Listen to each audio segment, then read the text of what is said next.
সম্প্রতি তালাক সম্পর্কে আপনার একটি স্ট্যাটাস পড়লাম। আমি আমার পরিবার নিয়ে খুবই কষ্টে আছি। স্ত্রী আমাকে বোঝে না। সামান্য অজুহাতে আবার কোনো অজুহাত ছাড়াই আমার সাথে কথা বলা বন্ধ করে দেয়। বিছানা আলাদা করে ফেলে।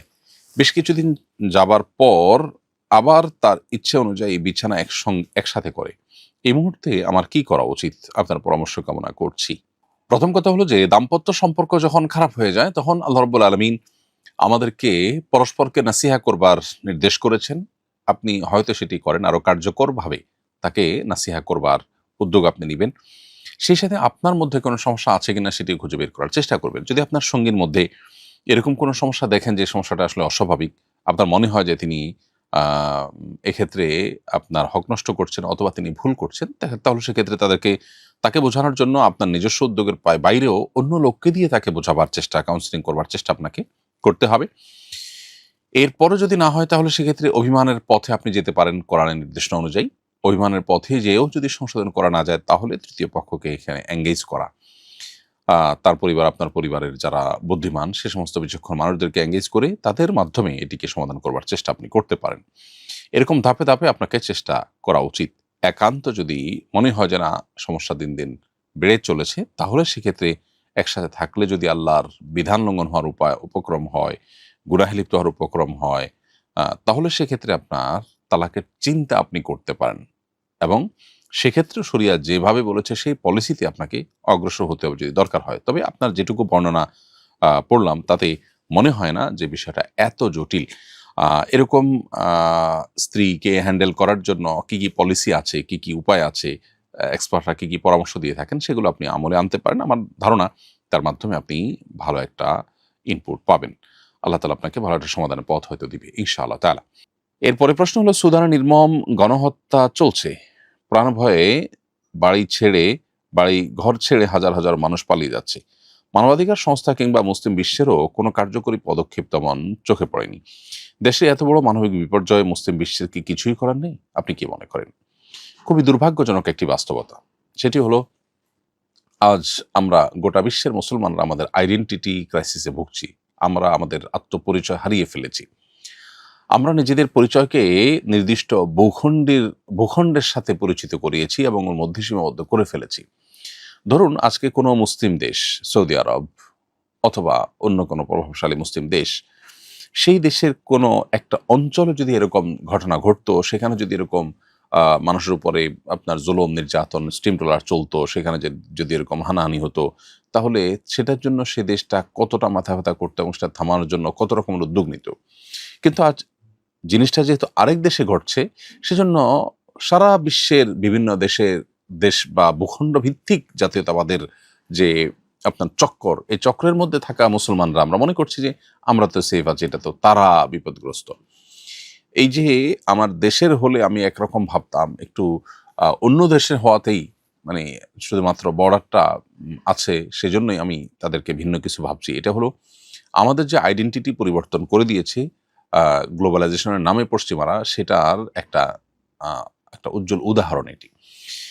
অতএব মুসলিম বিশ্বের মানুষজন আমরা যারা আছি, আমাদের নেতৃবৃন্দ যারা আছেন তারা যে এখানে আ চরমভাবে ব্যর্থ এবং তারা যে সত্যিকার অর্থে বলতে গেলে শুধু ব্যর্থই নয় বরং তারা চেষ্টাই করেনি। সফলতা ব্যর্থতা তো পরের কথা। এবং তারা আল্লাহ তাআলার কাছে আসামি এবং আমরা সবাই আল্লাহ তাআলার কাছে এর জন্য কম বেশি জবাব দিতে হবে এবং প্রশ্নের মুখোমুখি আমরা হব। এর পাশাপাশি আ আরেকটা বিষয় আমাদের মাথায় রাখতে হবে সেটি হলো যে সেখানে অর্থাৎ আফ্রিকার দেশগুলোতে কিন্তু আ আপনার পশ্চিমা বিশ্বের মোড়ল রাষ্ট্রগুলোর আ প্রচুর পরিমাণ কার্যক্রম আছে। আমরা জানি জাতিসংঘের তরফ থেকে আপনার আ সেখানে যে শান্তিরক্ষা মিশনের নামে পৃথিবীর বিভিন্ন দেশ থেকে যে সেনাবাহিনী এবং পুলিশ আইনশৃঙ্খলা রক্ষাকারী বাহিনীর সদস্য এবং অফিসারদেরকে সেখানে নেওয়া হয়। কিসের জন্য? শান্তি রক্ষার জন্য। সেখানে কোন শান্তিটা তারা রক্ষা করেন? তাদের যে সমস্ত লুটপাট হয়ে থাকে আফ্রিকা থেকে, সেই লুটপাটে যারা বাধা দেয়, তাদের বিরুদ্ধে লড়াই করার মধ্য দিয়ে তারা তথাকথিত শান্তি রক্ষার মিশন পরিচালনা করে থাকেন।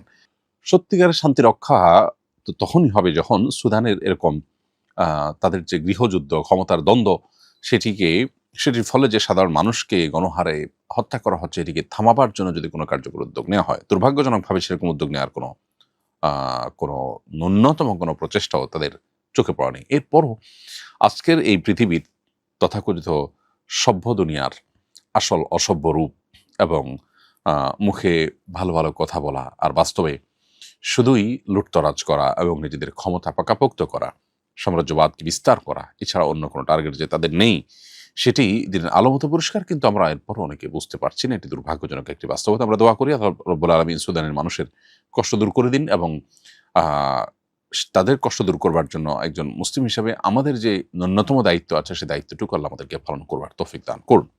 প্রাথমিক সঙ্গীত ও শরীর চর্চার শিক্ষক নিয়োগ দেওয়ার সিদ্ধান্ত বাতিল করেছে সরকার।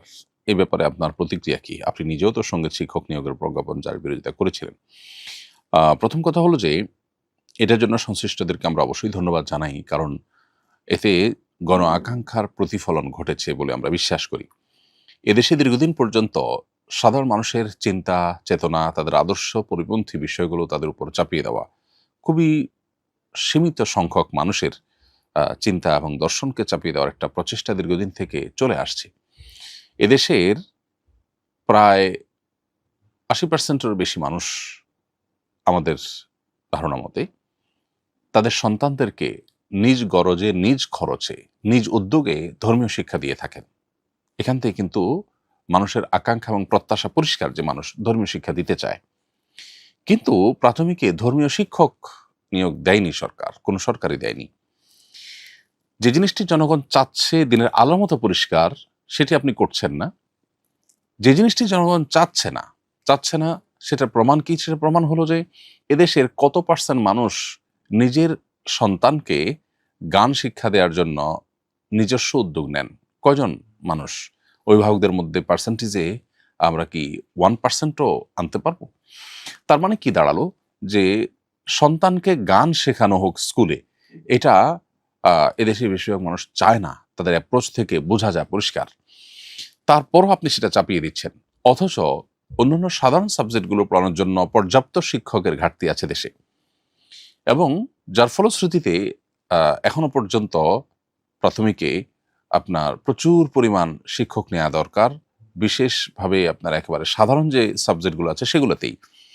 সেগুলো না করে আপনি বরং যেটা জনগণের কোনো প্রত্যাশা নেই, আকাঙ্ক্ষা নাই, কোনো ডিমান্ড নাই, একেবারেই বাম ঘেঁষা এবং আপনার জনগণ থেকে বিচ্ছিন্ন যে মানুষগুলো, তাদের কিছু মানুষের আর্গুমেন্ট থাকে যারা পশ্চিমাদের বিভিন্ন এজেন্ডা বাস্তবায়ন করার জন্য কাজ করে থাকে, সেটাকে বাস্তবায়ন করার জন্য যারা এরকম উদ্যোগ গ্রহণ করেছে, সরকার উচিত তাদেরকে বিচারের আওতায় আনা, তাদেরকে জিজ্ঞাসাবাদের মুখোমুখি করা, কেন তারা এটা করেছে, কার কাছ থেকে কত টাকা খেয়ে তারা এটা করেছে, সেটি বরং বের করা দরকার।